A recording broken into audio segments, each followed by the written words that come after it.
Well, here on Pure 24/7 Radio, it's time for our very first movie reviews of 2025. And I'm once again here with Andy Godfrey. Hello, Andy. Hey Nathan, how are you? I'm very well, thanks. How are you? I'm good. Happy New Year to you. Happy New Year to everybody listening. Happy New We Year? hope it's going to be a good year at the cinema. Um, Yes. I did a bit of calculation, believe it or not, with press screenings included. I saw 108 films at the cinema last year. Wow. So I've got a target to beat. I would break the record. Yeah, we're trying. Actually, that wasn't my record. I did see more the year before. I think it was about 120 the year before. Ah, But last year was a busy year. We went to the gathering and new wine, and a lot of time was taken up. And but yeah, we'll see how we do this year. And we've got some good films to talk about today. awesome. I'm looking forward to it. It's our very first movie reviews of the Yeah, year. And I know you've seen some possibly since we last spoke yeah, before the new absolutely. year. And also, Yeah. you've recently seen one. Oshi. Well, yes. So we're going out Friday morning. So I saw one on Thursday afternoon, which I Wow. squeezed in. So I thought we could review it today. Excellent. Well, So I understand there are four new ones in cinema. Do you want to start with those? yeah, I mean there are more, but these are the four that I really wanted to highlight. Okay. So shall we highlight? So let's start with let's start with the real family friendly one, which is Mufasa the Lion King. So this is obviously from Disney. This is a prequel to a prequel. We all know the Lion King. Great music by Tim Rice and Elton John.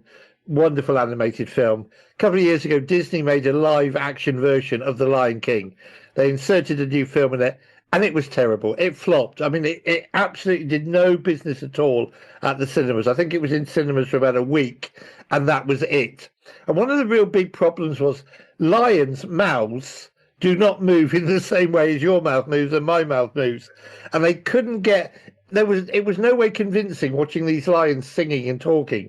It just didn't work. Um, and who needs a remake of The Lion King when you've got the wonderful animation film anyway? So I was very surprised, and a lot of people were very surprised when Disney announced they were bringing out another live action Lion King film, because the first one absolutely tanked. I mean, it was in cinemas for a week and nobody saw it again. And I don't think it did very well on streaming or DVD or Blu-ray. It was just a total mess. However, the good news, and I went into this thinking, oh, here we go. I'm going to waste the next 2 hours of my life. This is going to be boring. This isn't going to work. This is going to be dull. What am I doing going in to see this? I went into this with that kind of attitude.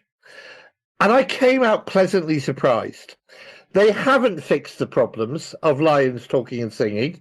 Okay, that is still a problem. The songs are not very memorable. They're by Lin-Manuel Miranda, who of Hamilton fame, who has written some really good songs. He's having an off day here. There are no memorable songs in this, but the story. So, The Lion King, the animated film, is about Simba, the lion cub who grows up to become king. His dad is Mufasa. This is Mufasa's story. And basically, we go back into the past. We find out how Mufasa and his wife Nabari met. We find out how Scar, Mufasa's brother in The Lion King, got his scar. It's a really good story. It's a really good action adventure story of how Mufasa became king. And it finishes with Simba's birth. It is an excellent film. They haven't solved the problems. The problems still exist. But if you can get your head round those, if you can begin to think, okay, I'm just going to accept the lions can't sing and lions can't talk, and a lot of their talking is done off screen, So we got an overhead shot of the lions walking along and they're talking. So that's how they've tried to avoid the problem. But the story is about Mufasa finding Pride Rock, which we know from The Lion King, finding that lush bit of the world over which he's king, where all the animals live together in harmony. It's a story of him being chased by some really bad lions who are white. It's a story of betrayal. It's a story of love. I just thought it was a really good story. Lots of people have come down heavy on it and said, oh, it's terrible. But that's because they are still thinking about the big problems of lions singing and dancing and talking, which doesn't work in a live action movie. Get past that, get into the story, and genuinely, the story is really, really good. It won't be long before it drops on Disney Plus, but it's still in cinemas. So if you're looking to take kids to the cinema, if you're looking to take granny to the cinema or have a family outing to the cinema, genuinely, Mufasa, I came out really pleasantly surprised. I went in thinking this is going to be terrible, and you should never do that, Nathan, when you go in to see a film. Never. You should go in thinking this is going to be the greatest thing since The Godfather. This is going to be the greatest thing since Raiders of the Lost Ark. But I did. I made the mistake. I went in thinking, I'm not looking forward to this. This is going to be, and it was a day after Boxing Day, and I was thinking, oh, this is going to be really terrible. It's not. It's really quite good. The story is good, but the problems still exist. So that's Mufasa the Lion King. Also on Boxing Day, we had another film come out called Better Man. Now, you will know that in recent years, we've had the Freddie Mercury story, Bohemian Rhapsody. We had the Elton John story in Rocket Man. We had the Bob Marley story in One Love. We had the Whitney Houston story in I Want to Dance with Somebody. Next week, a film comes out about the life of Bob Dylan. And later this year, we're getting a film about the life of the boss, Bruce Springsteen. And apparently the boss has approved it, and so it's really good. Better Man is the Robbie Williams story. Now, Robbie Williams isn't that old, really. He's nowhere near retiring or giving up, is he? But this is his story. And the strange thing about this film is this. We start with a black screen, and we hear Robbie Williams, who narrates all the way through the film. Robbie Williams says, I want to show you all how I see myself. And the lights come on, and we realize we're looking into a mirror, and reflected in the mirror is the image of a chimpanzee. All the way through this film, Robbie Williams is played by a CGI chimpanzee. Okay, because that's how he sees himself. Mischievous, naughty, playful, irritant. You know, there's one scene which is straight out of Planet of the Apes, where he's got Robbie Williams seems to have multiple personalities. One day he's depressed, the next minute he's joyful, the next minute he's soulful. You know, next minute he's romantic. He seems to have multiple personalities. There's one scene where you've got all of these chimps fighting each other for supremacy over his personality. And it's a really weird fantasy moment. Once you get past the novelty of Robbie Williams being played by a chimp, I mean, the film is okay. So it tells the story of how he joined Take That. There's a big song and dance number set around Piccadilly Circus with one of the Take That songs. It tells the story of how he fell out with Take That, how he launched his solo career. It tells the story of his loves. I mean, he was in love with, had a relationship with one of the girls from All Saints. So it tells his story. What I didn't like about this was not the chimpanzee. That's fine. That's a novelty. I can live with that. What I didn't like about it was this is almost an exact replica of Rocket Man, which I loved. I think Rocket Man's an incredible film. They looked at Rocket Man and they said, let's just remake it, but instead of just showing our title character being played by an actor, we'll have him played by a chimp. So in Rocket Man, Elton John's got an errant father. In Better Man, Robbie Williams has got an errant father. In Rocket Man, Elton John's got a caring grandmother. Robbie Williams has got a caring grandmother. In Rocket Man, Elton John's got a hardworking mother. Robbie Williams has got a hardworking mother. Very early on in Rocket Man, there's a big song and dance number in a fairground. Very early on in this, there's a song and dance number in Piccadilly Circus. There are scenes in Rocket Man where Elton John's taking drugs, and we go from him taking drugs straight to seeing him on stage, straight to seeing him in his home. Exactly the same thing happens in this. And it's like the producers, who are the same producers, have said, well, it worked with Rocket Man, it'll work with Robbie Williams, it'll work with this film, we'll just copy it. I wanted something a bit more original. Now, they will tell you that the chimp, portraying Robbie Williams as a chimp, is original. Yes, it is. The scene that's lifted from Battle for Planet of the Apes is original. But it was a kind of copycat movie of Rocket Man. And Rocket Man is by far the better film. And maybe that's me because I prefer Elton John. I mean, I love Elton John's music to Robbie Williams. I think Robbie Williams is at his best when he's doing the swing music, um, and the jazz music. But it's almost a kind of retread. I mean, it is Robbie Williams' story, and it's not Robbie Williams' fault that he had a caring mother and a loving grandmother and an errant father, the same as Elton John. It's not his fault. This is the same story. And I think a lot of these pop stars sort of come from this sort of impoverished background and rags to riches, It's okay. It's okay. If you want to learn about Robbie Williams, I think there were better ways they could have done this, but it's entertaining when it's on screen, and it's a pop biopic. Excuse me, it's a 15 certificate, but it's okay. Also out in cinemas, there's two others. One that's out this weekend, it's the one I saw yesterday. A Real Pain, this one's called.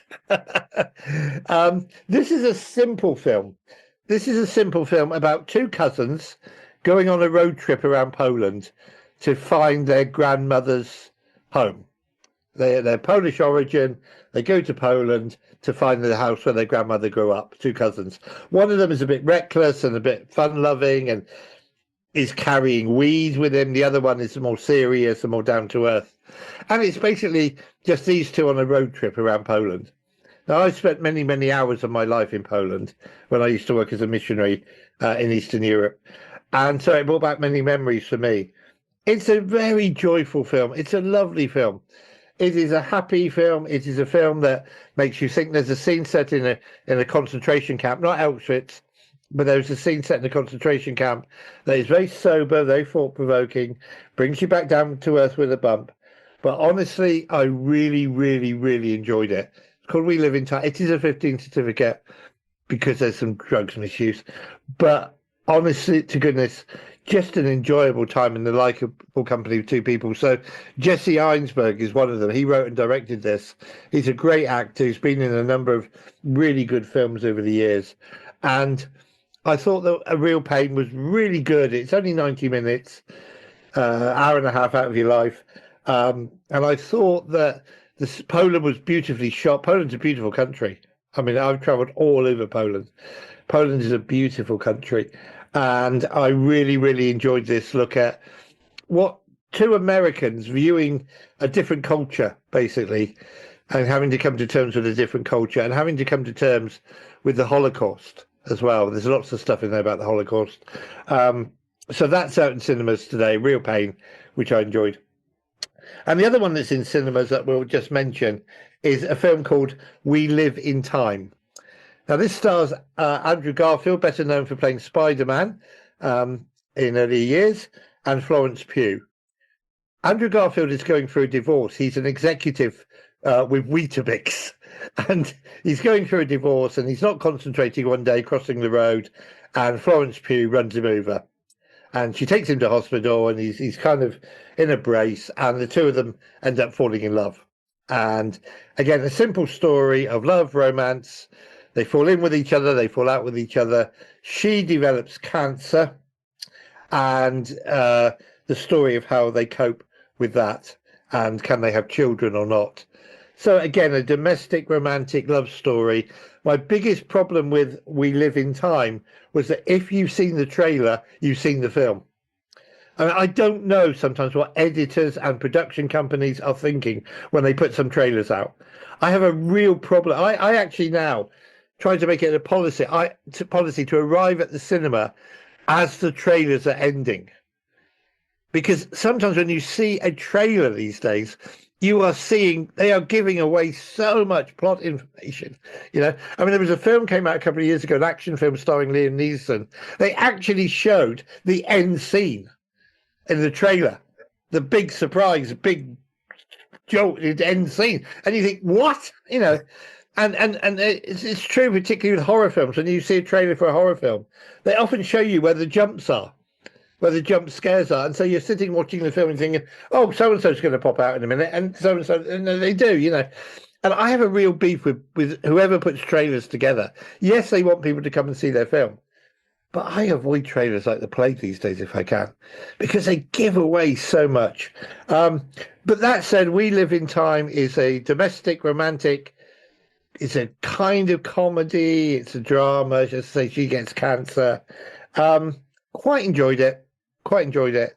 But those are the four big ones out at the cinema at the moment. Now there is another one coming out today, which I haven't seen yet, which will be a big one. It stars Angelina Jolie on Maria Callas, the opera singer. So not only are we getting rock stars now, we're getting opera singers. And the story of their lives. So, but those are the four that are in the cinema. So for the family, take them to see Mufasa, The Lion King, which is much better than I thought it would be, much better than it has any right to be, isn't bad at all. If you're interested in Robbie Williams, if you're a Robbie Williams fan, you're going to want to see Better Man, the story of his life to date. I mean, there's scope in there for a sequel, surely, with Robbie Williams in 10, 20 years' time. Who knows? A Real Pain, a really nice road trip around Poland with two cousins, looking at the Holocaust in particular. And We Live in Time, a romantic comedy drama about a young couple. She runs him over, they fall in love and end up getting married. So those are the four big ones in the cinema, plus the Maria Callas story with Angelina Jolie, which I'll report on next week if that's okay. Yeah, that sounds great. There's some good films there. I mean, I see what you mean by trailers, though. I mean, I've watched some trailers and thought, wow, I know everything that happens in the film now. Yeah. I don't need to watch it. No, you don't. And it's crazy. I mean, the most famous one of all, actually, this is not a new phenomenon. In 1973, a film came out called Soylent Green, which was set in the future where the world is overpopulated and people are starving, and all they can eat is this food that's been manufactured called Soylent Green. And I'm not going to spoil it because people may want to see this. It's a Charlton Heston starred in it. It's a science fiction film. The trailer told you what Soylent Green is, which is the last scene of the film. It's crazy. I mean, one of my favourite films of all time is the original Planet of the Apes. And if you know that film, you'll know that right at the end, we discover that the Planet of the Apes is actually the planet Earth all along. Charlton Heston comes across the ruins of the Statue of Liberty. And he says, you blew it up, you blew it up. You blew up the planet and the apes took over. When they brought that film out on DVD, on the cover, they put the Statue of Liberty blown up. And the big shock at the end is that you're on Earth all the time. What, So it's not a new phenomenon. But honestly, yeah. I know what you mean. Are terrible. Yeah. Okay. Well, some great films out in cinema, and another one coming up soon. Another, I guess, a biopic with Angelina Jolie. Yeah. Maria Callas, the famous opera singer, her story. And as I say, next week we've got the Bob Dylan story. Oh, yes. Later in the year, we've got one on Bruce Springsteen. So this seems to be the Hollywood rage at the moment. There seems to be a lack of original stories because, as we said last year, we had over 16 sequels. Yeah. So they can't seem to come up with original stories. So let's make a life story of somebody, because Bohemian Rhapsody did really well, and Rocket Man did really well. So because on the basis of that, we will assume that if we make biopics, they'll do really well. I mean, one that really flopped was a recent one on the life of, I forget the singer, the guy who sang "Just Be Happy." The happiness is a room without it. Anyway, that one flopped. But So the basic thinking seems to be, and at least with Better Man, by casting Robbie Williams as a chimp, they've tried to do something a bit different. That's true. They tried. Yeah. Shall we go for a few movies to watch at home? Yes, that sounds good. Because I don't know about up there, but here in Milton Keynes, it's freezing. Same here. So people might not want to go out this weekend. So let's start then with the family one again. A lot of people will have seen this because on BBC One on Christmas Day, the new Wallace and Gromit film came out. And I love Wallace and Gromit. I don't know about you. I just love Wallace and Gromit. And this is called Vengeance Most Fowl. It's a sequel to The Wrong Trousers, which was the first ever Wallace and Gromit film. It took 4 years to make. Feathers McGraw, who stole a diamond in that first film and was captured by Wallace and Gromit, is in prison. He's actually in the zoo. And he wreaks revenge on Wallace and Gromit in this. You need to watch this about 5 times. I mean, I didn't see it on Christmas Day when it went out. I saw it on the BBC iPlayer, and it's still on the BBC iPlayer.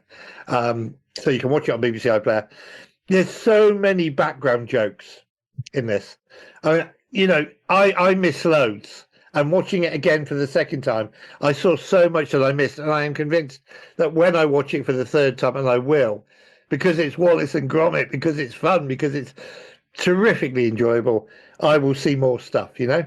So Wallace and Gromit, Vengeance Most Fowl.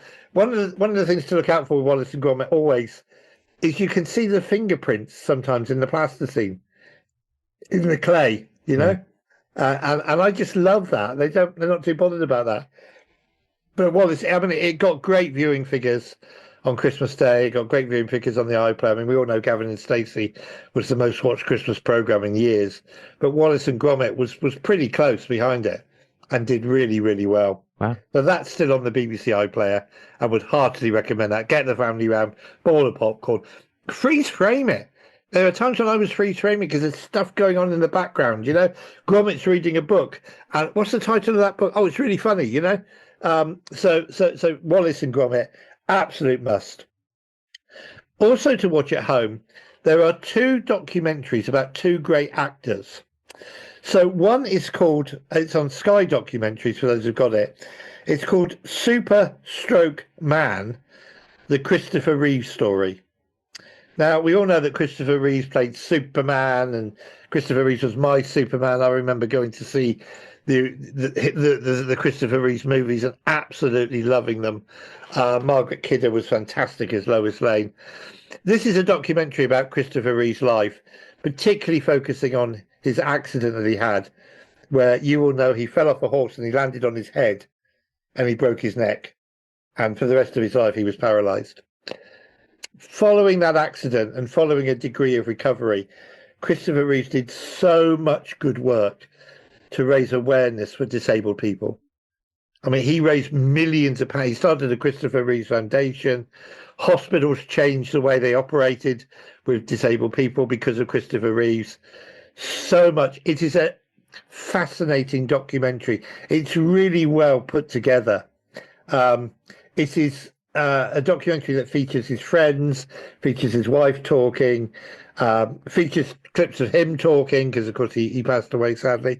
But honestly, really, really rewarding. If you've got Sky Documentaries, do look at that.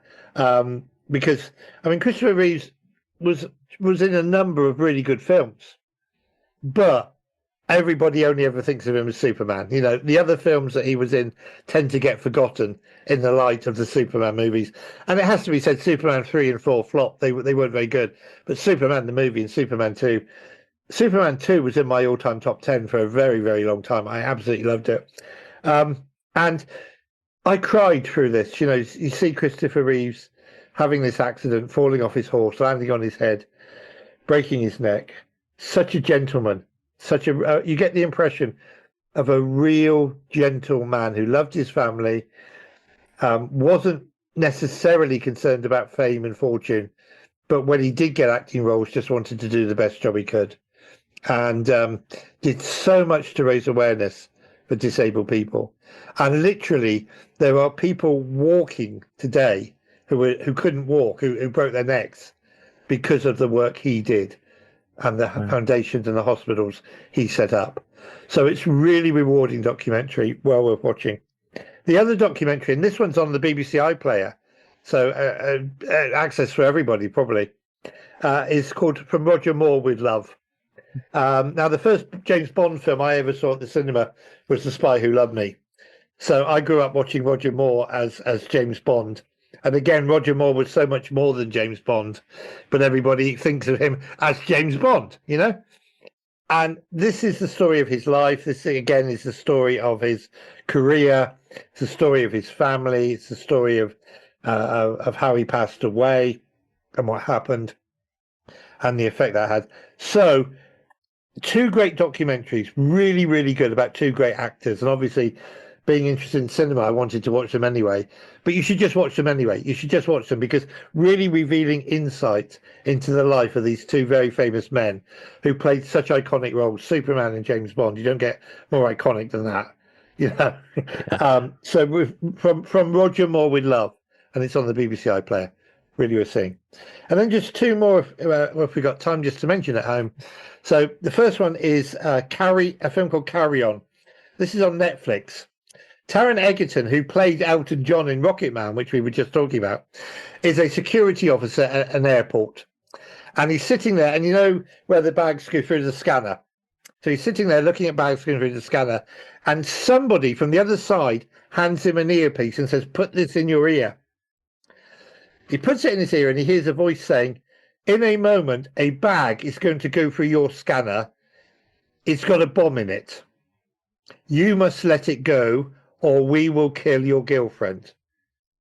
I have an associate who right now has got a gun pointed at your girlfriend.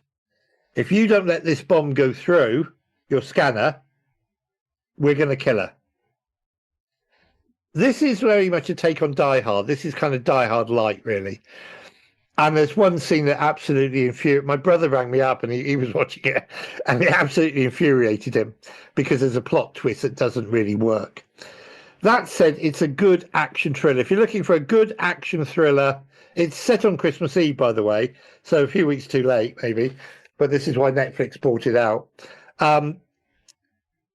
Eventually, Taron Egerton ends up on the plane with the suitcase with the bomb, trying to dismantle it. Okay, and he's got his his girlfriend is still in danger. Honestly, it's not as tense as it should be. It's not as good as it should be. There's one plot twist that absolutely doesn't work, but it's fine. It's a good evening's entertainment. I sat and watched it, quite enjoyed it. It's on Netflix. It's called Carry On, and it is very good.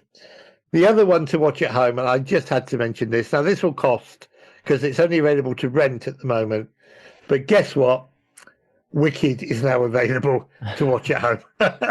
So if you remember the last show we did last year together, I said that Wicked was my favourite film of the year.